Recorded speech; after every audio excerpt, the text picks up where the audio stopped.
Para wargi sadaya, wilujeng patepang dina acara Sabda Sunda. Mugia janten berkah kanggo urang sadayana. Mangga wilujeng ngadangukeun.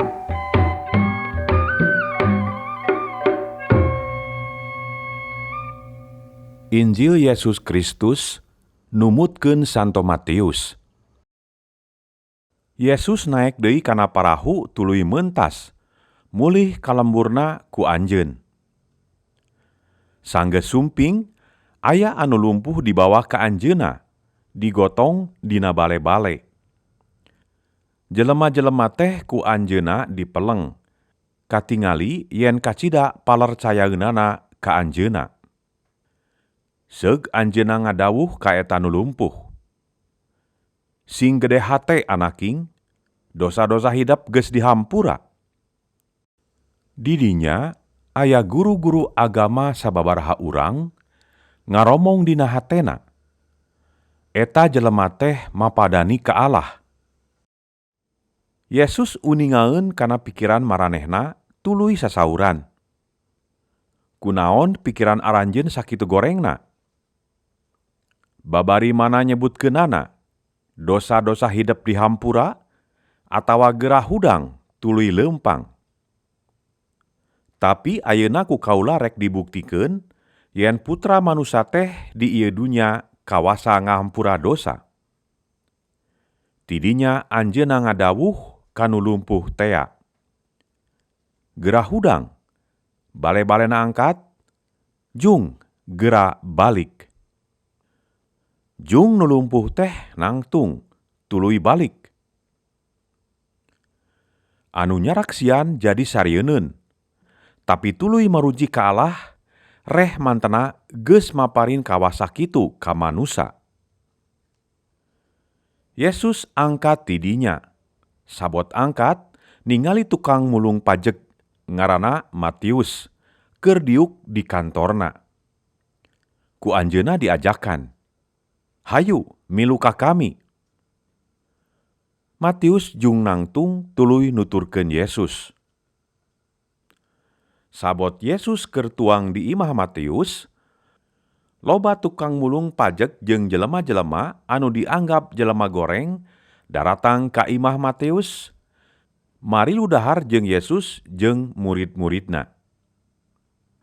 Urang Parisi narenjeueun tuluy nanya ka murid-murid Yesus, "Naha guru maraneh tuang jeung jelema-jelema kitu?" Yesus ngadangueun tuluy ngalahir, "Anu perlu doktor teh anu garering, nu calageur mah teu perlueun." Mangga lenyepan pihartieunana ayat kitab suci anu kieu, "Anu dipundut ku kami teh watek welas asih lain sato kurban. Kaula datang lain rek neangan jelema anu marulia, tapi rek neangan jelema-jelema nu diaranggap hina." Tuluy aya panganut-panganut Yohanes Juru Baptis daratang ka Yesus naranya kieu, "Abdi-abdi sareng urang Parisi sering puasa. Naha Bapa sareng murid-murid mah tara puasa?" Waler Yesus, "Kumaha ceuk aranjeun?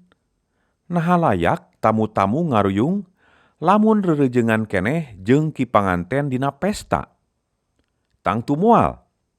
Paruasana teh engke lamun ki panganten geus waktuna dipisahkeun ti maranehna.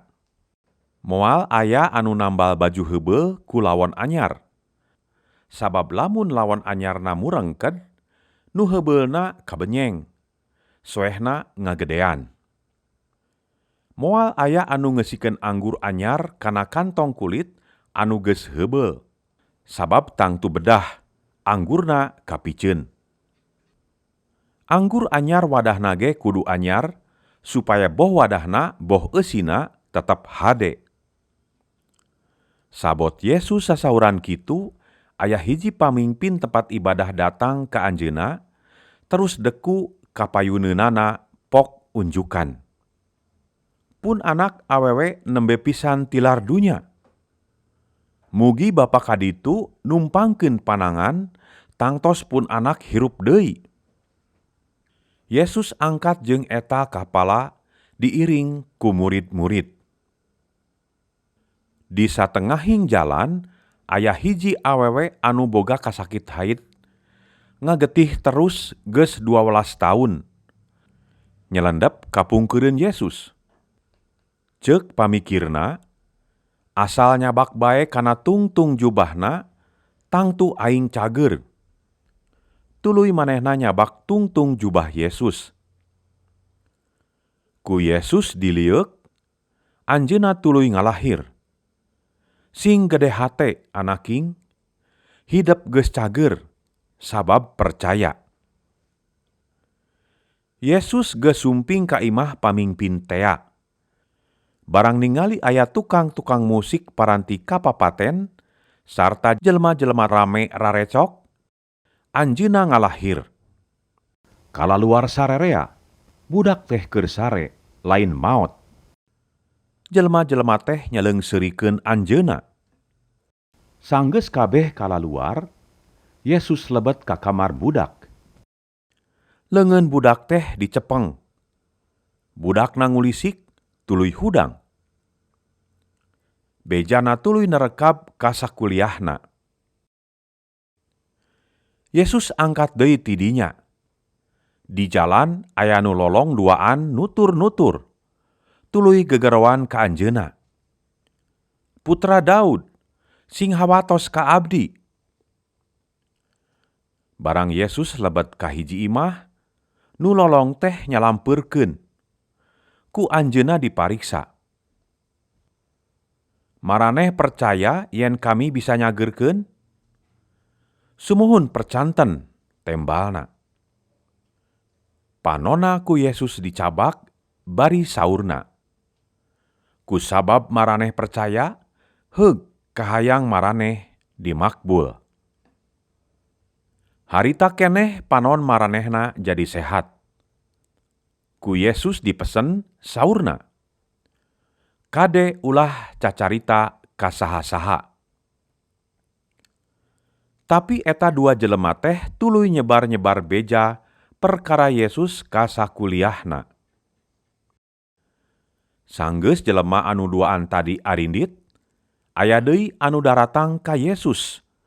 Mawa hiji jelema anu ngabige teu bisa ngomong lantaran diraksuk ku hiji roh jahat.